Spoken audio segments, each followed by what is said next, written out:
Welcome to Living Martial Arts with Master Ray Gale, aka the Dark Master. Living Martial Arts discuss and examines the everyday exercise, philosophy, and lifestyle of the martial arts enthusiast. The host talks about his own training, past and present, and he also interviews many martial artists to discover how they continue to live their own martial arts journey. Tune in for top tips on how to get the best out of your martial art. Or perhaps you're thinking of starting a martial art. This podcast offers you an easy way to dip your toe in. Sign up for the newsletter at livingmartialarts.com and get regular updates and training tips direct to your inbox. Follow the Dark Master on Twitter, YouTube, and Instagram at Living Martial Arts.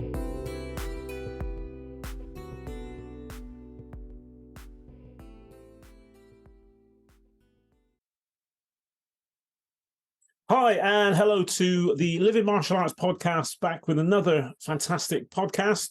I hope you think it will be, from me, the Dark Master, and we've got two great guests, which is quite unusual, really, because we've got a team of instructors, family instructors, and we've got Zoe Tizick, who is a 6th degree, and we've got Master John Tizick, who is a 7th degree black belt. So how are you doing, team? Yes, very good, sir. Thank you very much. Yeah, thank you for having us. Excellent. Well, it's good to see you. I haven't seen you for a long time. It's been a few years since we've seen each other in person, although we are on digital viewing. But it's nice to see you again. And thank you. Good to know that you're still teaching and things are going well for you. As I said, thank you very much for doing this. I'm sure my listeners will appreciate your story and your martial arts insights. So without further ado, really, I mean, as there's two of you, maybe if you want to take it in turns.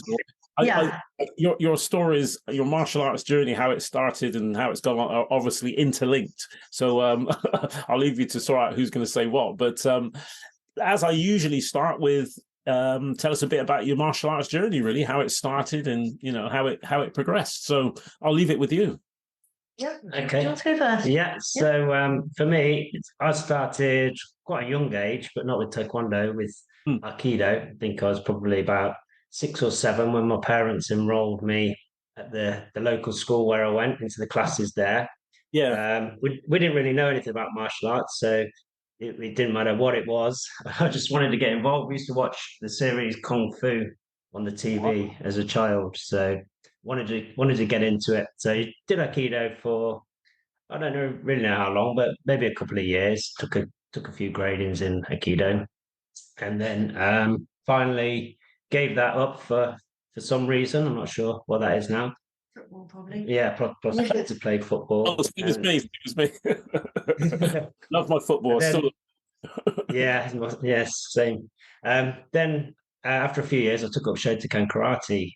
I think I was 11 now. I was definitely in secondary school, early years of secondary school. One of my friends was a black belt, and I wanted to get to that sort of level. So I took up Shotokan karate, and I did it for possibly about 4 years. I got to the brown belt, which was 2 grades off the black belt. I think it was there was a brown and white stripe, and then the black belt, and I gave that up as well. I think the age thing was a bit of a factor there. All my friends were going out doing different things, and I didn't really want to spend all that time training when they were out having what looked like more fun. So again, I had a little break, and then when we started going into the city centre with my friends at night, and back then there was quite a lot of trouble that you see going on, and we wanted to learn to defend ourselves. So we looked around to take up a martial art, and the nearest club to where I lived was a GTF Taekwondo school, which we all joined, and it's been Taekwondo ever since. And I'd say maybe, how long do you think after I started would you have started? We think it's about a year, don't we? We think you started the Taekwondo in about 1994, and I must have joined about 95. Oh, right.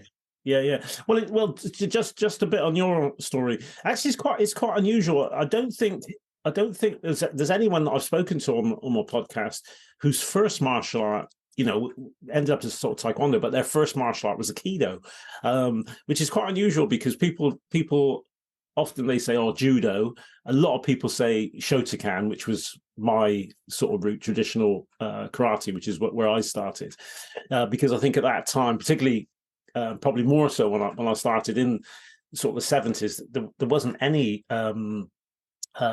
or very little taekwondo around at that time. The big thing was there was loads of karate schools, loads of judo, but very little Aikido actually. But that was quite unusual. Is that school still going? Is it still? Well, yeah. Where I did it, that school has been knocked down. It was an old primary school, Yeah. but not far from there is a full-time Aikido centre in Coventry. So I think it possibly does belong to the same group that I started with all those years ago. Yeah. Well, I'm hoping actually to interview one of my ex-students who started with me in the 80s, who's a really good Taekwondo practitioner at that time, moved to Holland and has been doing Aikido for quite a number of years now, and is quite high up. I would imagine that he's really good at it because he was such a great student, and I can't wait. He's got a few. He's had a bereavement in his family, so he doesn't really want to talk about things at the moment. But I'm hoping to end of this year, beginning of the next. So go from there. So what about yourself then, Zoe? You mentioned about starting a year after, but how did it start and why? Yeah, just probably started for all the wrong reasons, really. So I was just a part of a group of friends, and John was part of a group, and we knew each other, didn't we? Mm-hmm. And my group of friends, we would just go down and wait for John and his group of friends to finish their taekwondo lesson, because it was at the bottom of my street where I lived with my parents. So we'd go down twice a week and wait for them. Absolutely no intention of joining in whatsoever. And Mr. Footman, Paul Footman, who was the instructor at the time, said, "No, you're not sitting here and watching anymore. You've got to join in." And that was it. We joined in. I was terrible, absolutely terrible at it. And I remember that there was only me and one other female, and she was my friend. And there was a female assistant, and Mr. Footman took the class, and he sent me and my friend off for our session. And at the end of the lesson, he came over and he said, in front of the whole class, "So how did they do? How did she get on?" And this lady said, "She's the most uncoordinated person I've ever met in my life." I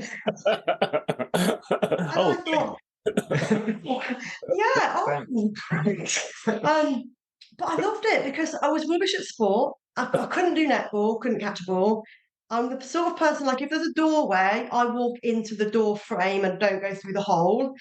So I could ride horses. I was good at riding horses. But I could kick people in the head.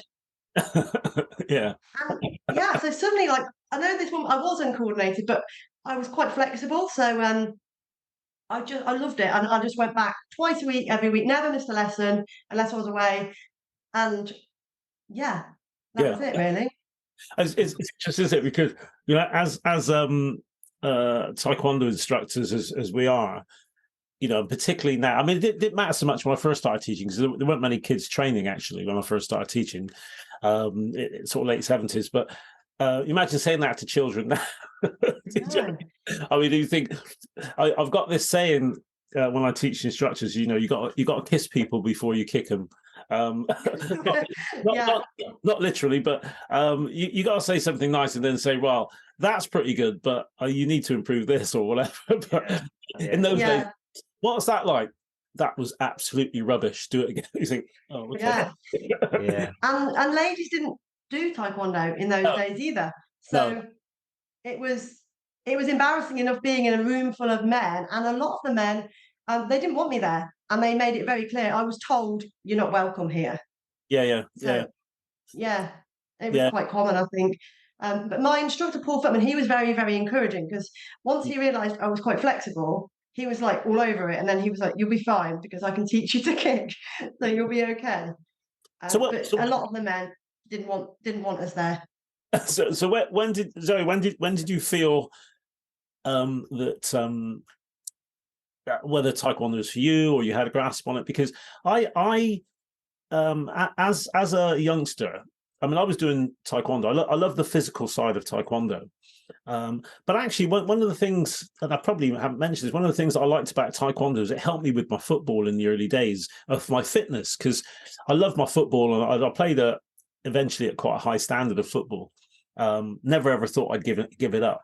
I was very reluctant to give it up when I did give it up. And funny enough, I still play football or still kick a ball in my classes with the kids. Now I have a couple of games where it involves a football because it's just still part of me and I love it. But I remember going to a tournament in Manchester in Bellevue, and somebody had taken a picture of me as a blue belt. I was doing Patton Jungun, and I saw this picture and it was awful.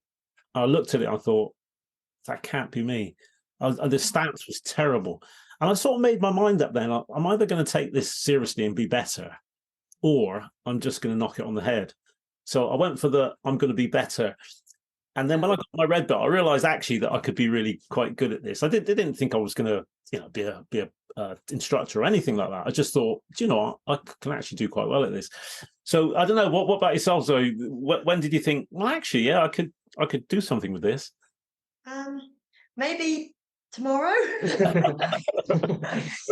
after every single grading I ever took, I said, that's it, I'm never doing it again. I'm never taking another grading. I hate grading. Every competition, I said, I'm never doing another competition. I hate competitions. I don't think I just enjoyed it. I just really, really enjoyed it. And something about it made me want to keep going back. But I don't think I ever thought that I would be particularly good at it. And yeah, I mean, a lot of hard work has gone into, I mean, I've got a 6th degree, so I guess at some point I must have got okay. Yeah. But it hasn't been necessarily particularly easy. Yeah. What about yourself, John? Because I'd imagine as well. I mean, I did Shotokan, and one thing I found when I started Taekwondo was the change, even in those days, where you could argue that Taekwondo was closer to karate in those days, but I still found the change really tough at that time. And I don't know whether that's because, I think it was because of the way of getting power. Because we still, even though we adopted the sine wave at a later date in Taekwondo, we still had that slight downward movement at the time, but we didn't have the sort of down movement.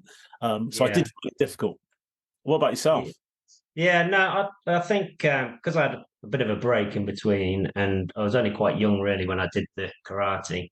When I joined Taekwondo with my friends, they were all complete beginners. So I think it looked from the outside like I was a natural at Taekwondo because, for all intents and purposes, it wasn't that much different, and I'd probably lost all the habits that you get into when you start performing the katas and so forth. So I don't think I found it that difficult. And in fact, I think I progressed because Grandmaster Oldham did all the gradings for us back in our colour battle days, the GTF. Yeah. And I had, I can't remember which grade it was, probably maybe around green belt. I had a double promotion because he obviously saw that maybe I was doing a little bit better than the other beginners. Yeah. And I think that's always there's something that gives you a boost. In fact, I was mentioned about that, and I've got my I chucked all my trophies away actually, and they're in landfill in China somewhere. But the only one I've got a couple on display, but this one here, as we used to get, was a grading award by Master Ree when he was a 7th degree, and I remember getting that thinking, actually, I'm okay. I can do this. I was like, really shocked. Master Ogborn, of course, said that should have been mine. I should have got that. And we argued about it like we always do, and we still do. I think I don't know a certain time where you think, well, actually, I could probably do quite well at this, and it, stuff like that, for example, just getting that grade motivated me to sort of keep going and. Just try and pursue and work that little bit harder. And perhaps maybe if I hadn't got those things, maybe football would have won over. It would have been a bad thing, to be quite honest, because I still it's still something that's close to my heart. Yeah. Even though I don't enjoy the modern game as much, but that's a different story. Perhaps we could talk about that. But moving on from there, then, I mean, how did you both sort of morph into, instructing in school, and obviously at some point, you got together. Yeah. So, Oh, yeah. let's be a team. So what happened there? So we're both training at the same GTF club, and I think it was just before I got to take my first degree black belt. The instructor left, and somebody else came in, took over the classes. I failed my first degree at the first attempt, so it took me two attempts to pass my first degree. And what happened? It's sort of the school sort of fell apart, really. Somebody new had come in, people were leaving, and we used to have quite good adult classes of 20, 30 people when it sort of whittled down to 3 or 4. So the instructor that had come in decided he was going to close the school. Yeah. So he closed it, and for a couple of months, maybe, we sort of didn't train. We went to karate. Yeah, we did. We sort of looked around at different martial arts in the area, but never really settled anywhere. And then one of the other guys, who was one of the last few with us, called us up and he said, "Oh, I found a new Taekwondo club in Coventry. Come along, it's really good." So we went along as a UK GT school. We joined, and we were there for years and years and years. And it was a really big, good club, good sized club, good people there. And probably after a couple of years of being there, the instructor, Barry Parsons, he'd get us teaching his classes, helping him out for years. Started teaching some nights on my own there with kids' classes. And then it got to a point where I thought, "Oh, this is good doing this, but I want to do it for ourselves." So it was myself and the other guy that had left with us decided we were going to open up some of our own schools. And we opened up the first school as a 3, didn't we? So he was with us, obviously. I used to stand at the back and take the money. Yeah. No intention of doing any teaching or anything. So we started TST. What year was it? Was 2004. 2004. Wow, then. From school halls. And the first class we actually did when we turned up at school, we booked the premises, we'd done our advertising. We turned up at the school a little bit early because we thought we'd get everything sorted. And we're waiting outside the sports hall. You could see through the glass windows, the hall was like full of kids. There must have been like 30, 40 kids in there. I think, God, they're going to finish soon. We want to get in there and get started, get everything set up. So we popped our head in after a bit and says, "Oh, what time?" And they said, "Oh, we're all here for the Taekwondo session." Straight away on the first session, we were like, "Wow, where did all these people come from?" And we've been really lucky actually since, because I think we've always pretty much had big classes. And I mean, even now we're on a waiting list for classes. So for some reason, we've just done really, really well. With schools. Yeah. Yeah. So I kind of stepped up, if you like, because we've got together by this point. Oh yeah. We got married by this point. Somewhere along the journey. Gloss over that, but yeah, go on. Point along the line, that had happened, and then the guy that had started TST, he didn't want to carry on training. He wanted to quit. So all of a sudden, we had a club of probably about 200 students then, and only John teaching. And at which point I thought, "Ooh, I better help him out a little bit here." So yeah, that's when I got involved in TST, and it just grew, didn't it? Yeah. I went full time in 2017. Right. Yeah, John joined me a year later. Yeah, I was still working and teaching. Working in the day. Old, man. Yeah. And we had our time with APTI, and then we had a long independent time as well. And where we were quite happy just pootling around doing our own thing, really. Yeah. You're making me feel old, because myself and Master Rob, we went full time in '85, where people thought we were bonkers because nobody really was full time at that time. No. So I don't know whether we would have. See, we were a bit like you. We were actually like a married couple. Wherever there was one, there was always the other. We were always together. Well, probably from the age of about 8, to be honest. So from when we went full time, which was quite difficult for me because I had a house actually. I moved out because I was earning a lot of money as an aircraft engineer.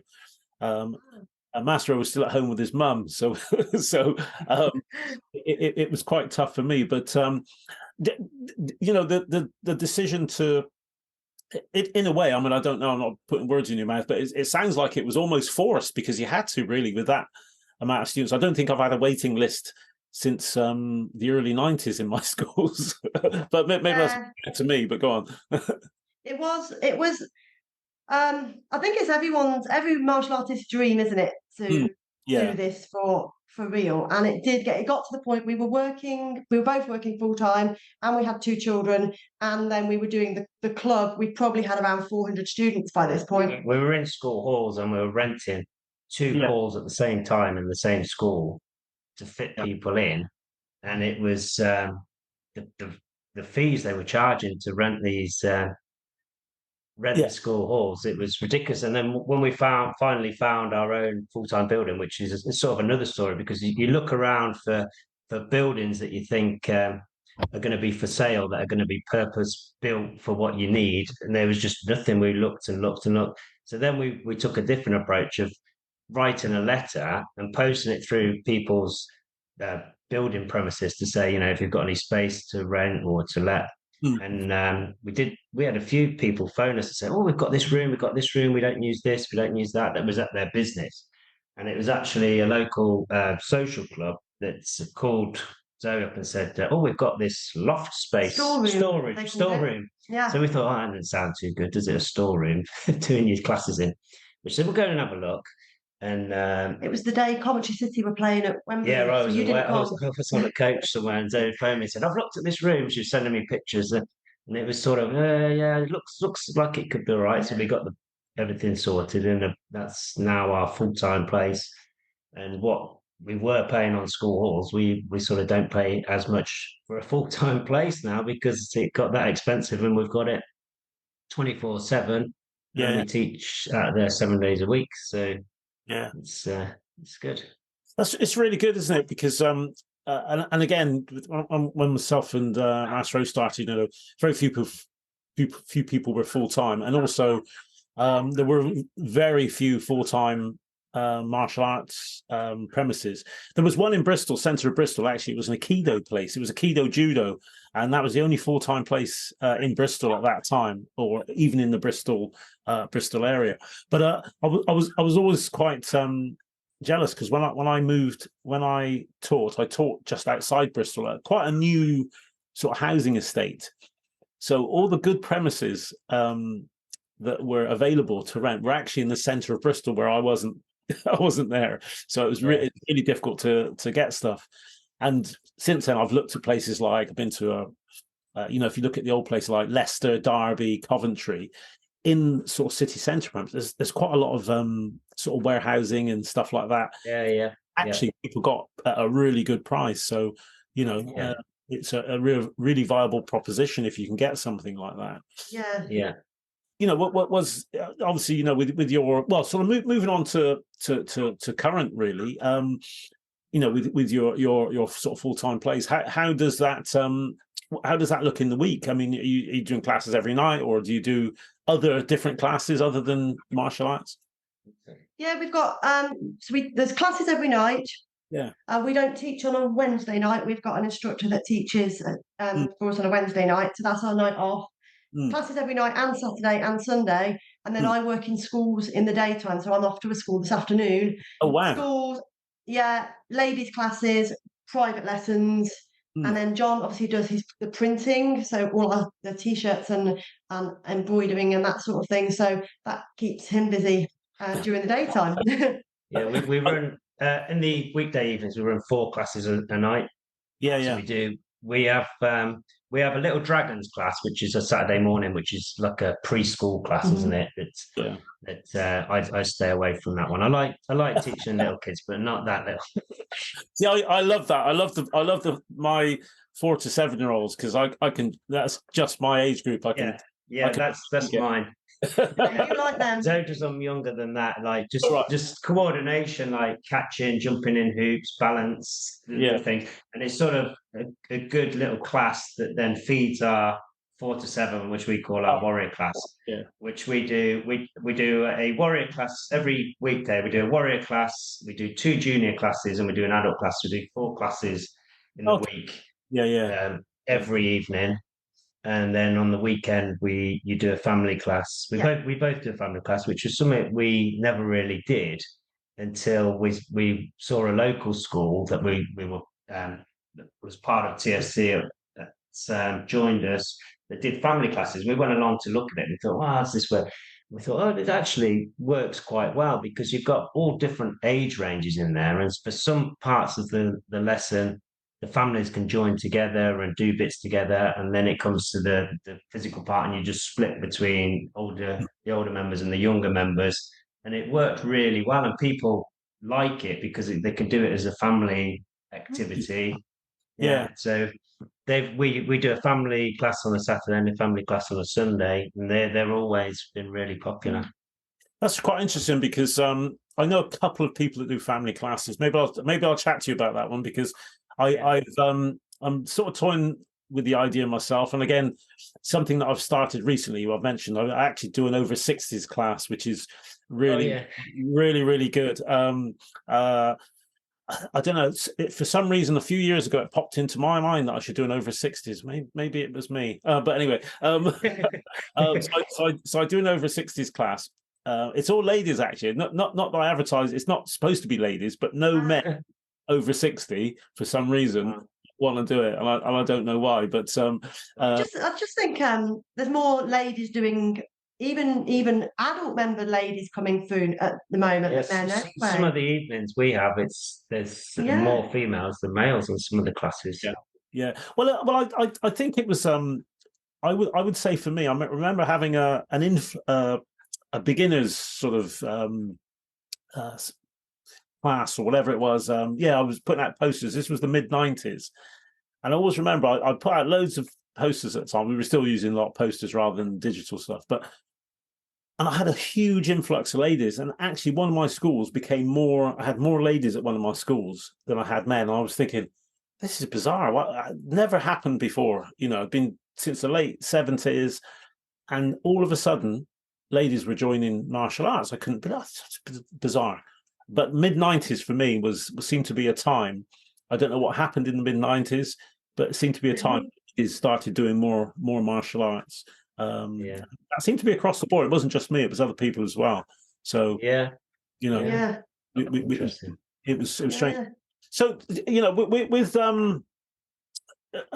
I mean, as instructors, I always say to the instructors that I have is that do your classes, but try and keep your own training going. How do you find that? How do you manage that? Because I think for me, the toughest time for me was probably the early 90s.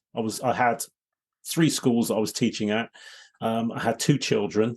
I was competing internationally, and it really was. In fact, in the end, I only managed to do that for a short while. And I just decided I was going to give up competition to spend more time with my children, actually, because I wasn't seeing enough of them.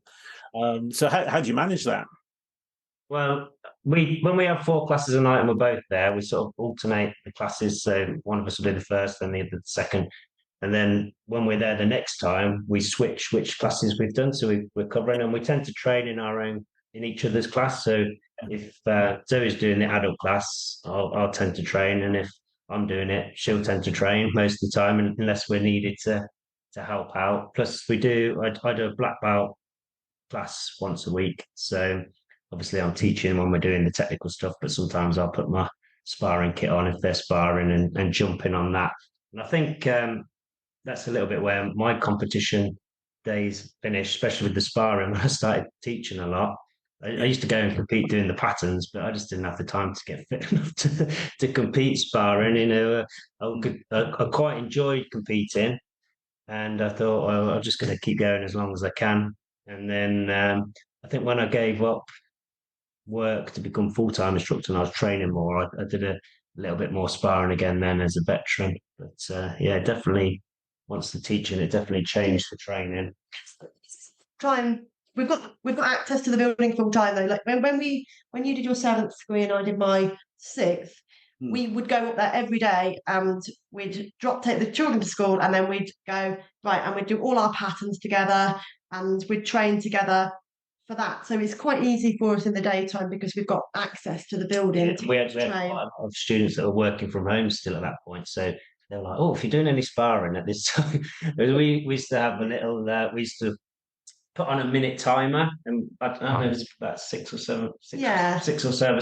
We should just rotate round for half an hour sparring and train together just for ourselves, really. And it is quite well. It's quite tough. I mean, for me, when I got into competing, although I did okay and did fairly well at sparring, I wanted to do well at patterns as well. I wanted to be something which I don't think it happens these days. You get pattern specialists, sparring specialists. I wanted to do both, and I often say to people, I said, actually, my training for my sparring was a lot easier than training for patterns, because with my sparring, a lot of it was my fitness, and I'd go out and go for a run, and sprint and do that, which is to a certain degree what I do now in the mornings. But training for patterns was really time consuming, and I don't think people realize if you want to do well and compete at a high level in patterns, how much time that takes. Everyone talks about sparring, but they don't talk about the training for patterns. And I was quite serious about my patterns. I wanted to do, my ultimate was to win gold in patterns and gold in sparring at tournaments. That's what I wanted to do. So that double pressure. So I can, which is why I asked about trying to get your own training and do everything when you got that time thing. Yeah. Students listening to this, it's not that easy. No, it's not. You miss your competitions. John enjoyed competing, didn't he? Yeah. I didn't enjoy it. I made myself do it because I felt like it's something that I should do, but I didn't actually ever enjoy it. But you actually enjoyed it, didn't you? Yeah, definitely. Yeah, good. So how do you? I mean, how do you see the future? I mean, I know obviously you're going to carry on doing what you're doing. I mean, my students will know, listen to this, that one of my mantras on a weekly basis, they hear me saying, "I'm never retiring until they knock the nails in." I'm going to keep going. All the schools I've ever opened are still open, and I will continue to do that as long as I can. And which is one reason why it sort of motivates me to keep healthy and fit, really, so I can stand in front of my class. Hopefully, in my later years, because I still see myself as middle-aged. So, yeah, absolutely.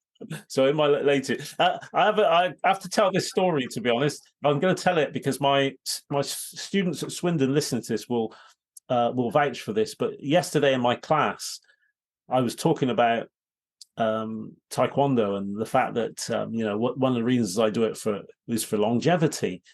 And then one of the kids, a very young kid, said, "Yeah, but you're old, sir." So I said, "Well, that's interesting." So I did a cartwheel, and I did a couple of gymnastic things. And I said, "Well, most people my age can't do that." I said, "Does that make me old or young?" I'm asking. They're like, "Oh, I don't know." I felt like saying, "Your parents at the back can't do that." So, and they're in their 30s, but I didn't say that. So yeah, I don't know where I was going with this now, but for me, that taekwondo is great for me now, for my flexibility, my strength, my balance, and everything. And because we tend to lose those things as we age. But hopefully I can keep a hold on that. I'm trying to think where I was going with this. I don't know where I was going. You were asking about seeing something, how we saw it in the future. Oh yes, right, yes. I was going to say, how do you see things in the future, in the sense that I mean, obviously you got your kids, and I know that I see some of your posts, and your children are into taekwondo. They're also into football as well, which is not a surprise, because my eldest boys, men now, one thing that we still love is to watch football together, which I really cherish. If there's a big game on, my eldest son supports Manchester United, and he's 37. My second son eldest son supports Arsenal, and my second son is a Man U supporter, and it was his 33rd birthday yesterday. I just like football. Yeah. Well, it's been really nice for us, I think, because the eldest one, Zion, he's 17, and he teaches for us now. Goes with you on a Monday. He teaches for us on a Thursday. He's a third degree, and he probably loves training now more than he ever did, because we don't make, as small kids, you make them go, don't you? And you say, no, come on, get ready. Now he just gets ready. He comes. Yeah. He never mentions it, and there's a good group of friends there, isn't there? Yeah. So I think they've got a bond there, that they've met people that are just through taekwondo. They don't go to school with them. They don't. It's just through taekwondo. So yeah. Kobe loves he's more like John. He loves his competition. Kobe. He doesn't like his patterns. Just likes sparring. Yeah. So he's been picked to go to Madrid with for the European Championships with the ITF Union. So he's trying up for that minute. Oh, that's great. Well, I think the thing about looking at yourselves, and you got both of you doing that together, and you got your kids into it. I mean, both my boys are black belts, whatever, but they didn't go down the teaching route. They had other fish to fry. You never know. They might come back to it at some point. So we'll see. But the other thing I like to ask as well is that martial arts has changed. I do try and particularly not so much with the adults, but with the kids, I do try and say to them about why they should do these things, or why they should keep fit, and the fact that when they get older, they want to be able to still do certain things. And I don't really lecture them, but I talk to them about food and eating, and not drinking 10 bottles of Coke every day, and stuff like that. And I do try and get through to them. Is that something that you sort of incorporate into your teaching as well? Yeah. And just about how keeping moving in general is good. When they're, oh, miss, I'm out of breath. And I said, that's good. It's good to be out of breath, because it means you're working hard. I just think, I think we just try and sort of say to them, that's good. It's okay to feel like that. That's how you should be feeling, because you're training hard. And if you weren't feeling like that, you wouldn't be putting any effort into it. Yeah. I think over the years, training's changed a lot, hasn't it? Back, I mean, you obviously would have been training before I was, but back when we trained, you weren't really given information. It was sort of orders, wasn't it? You're told to do this. If you turned up at the class back when we trained and you forgot your belt, they used to say you got to train in your underpants. Yeah. It was like quite.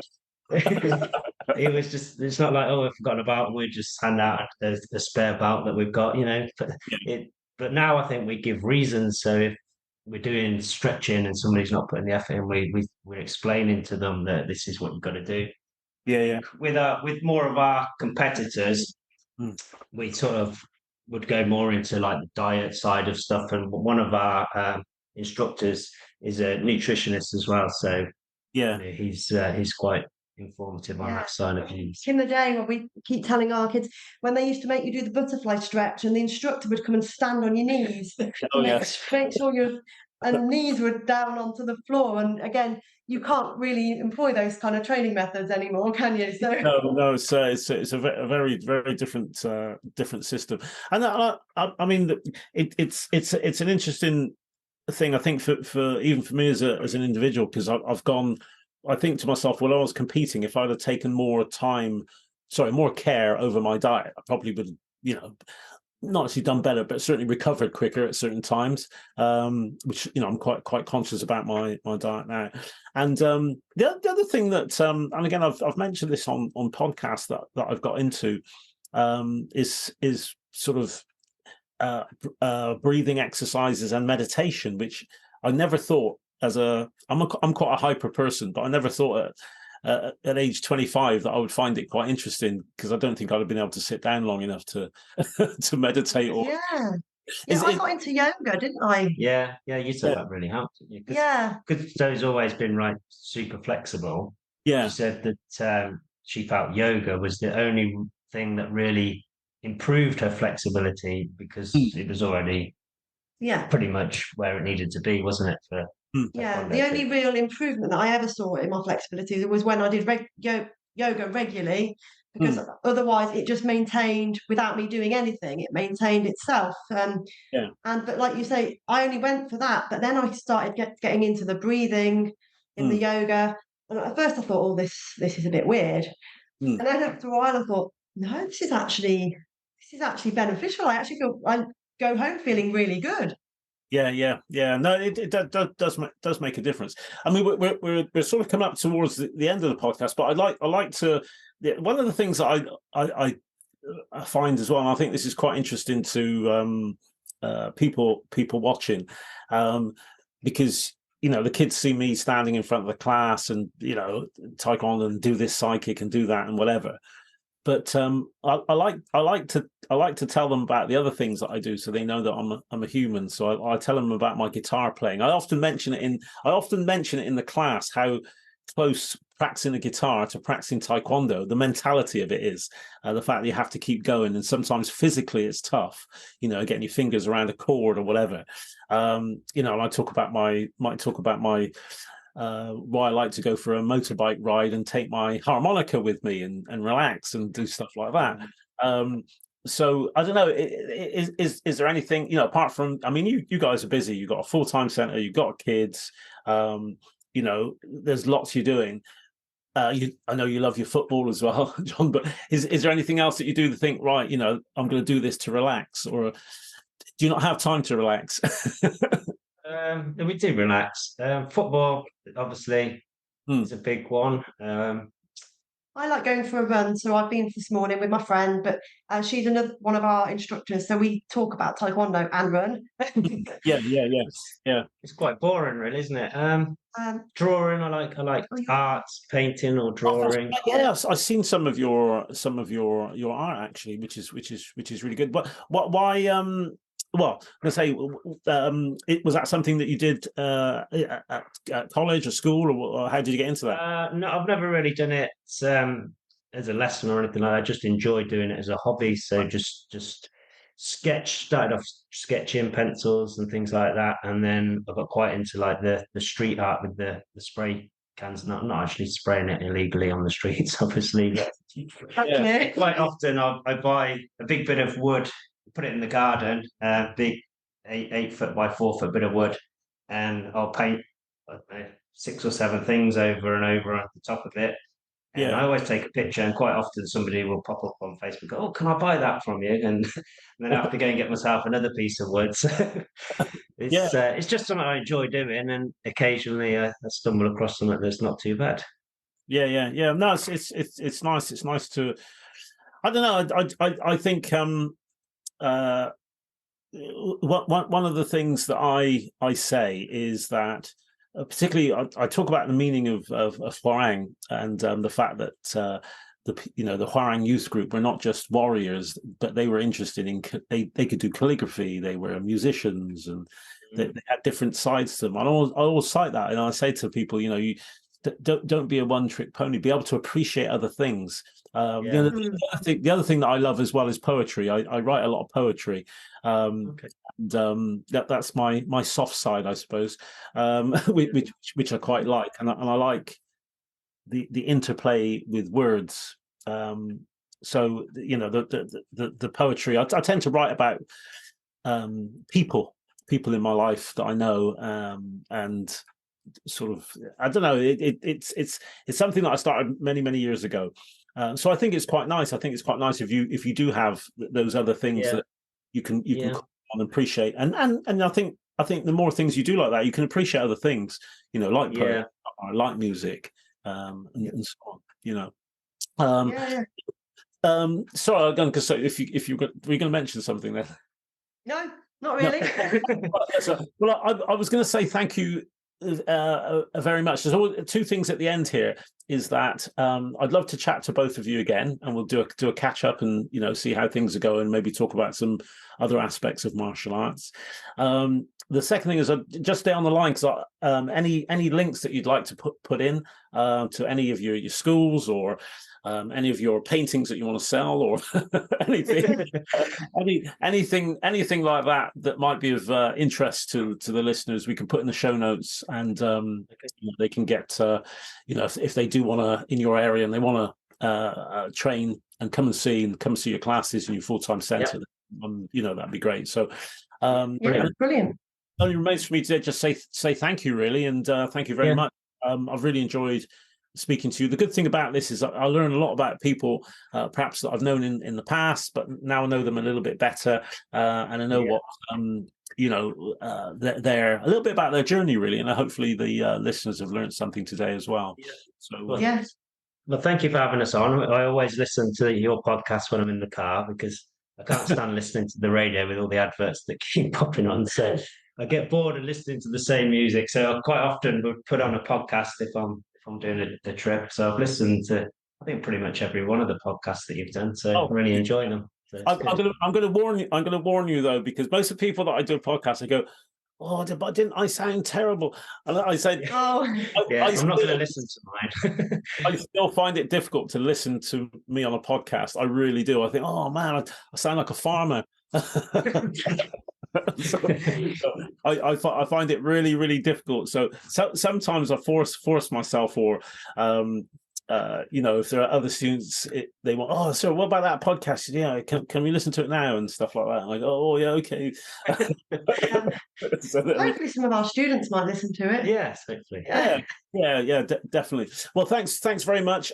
Thank you to the listening for the Living Martial Arts podcast fans. Hope you've enjoyed this podcast as much as I've enjoyed it. I want to say thank you very much to our guests, Zoe and John, for taking the time to just share their experience and share their martial arts journey. And hopefully we'll catch up with you very, very soon. Thank you. Thank you. Thank you.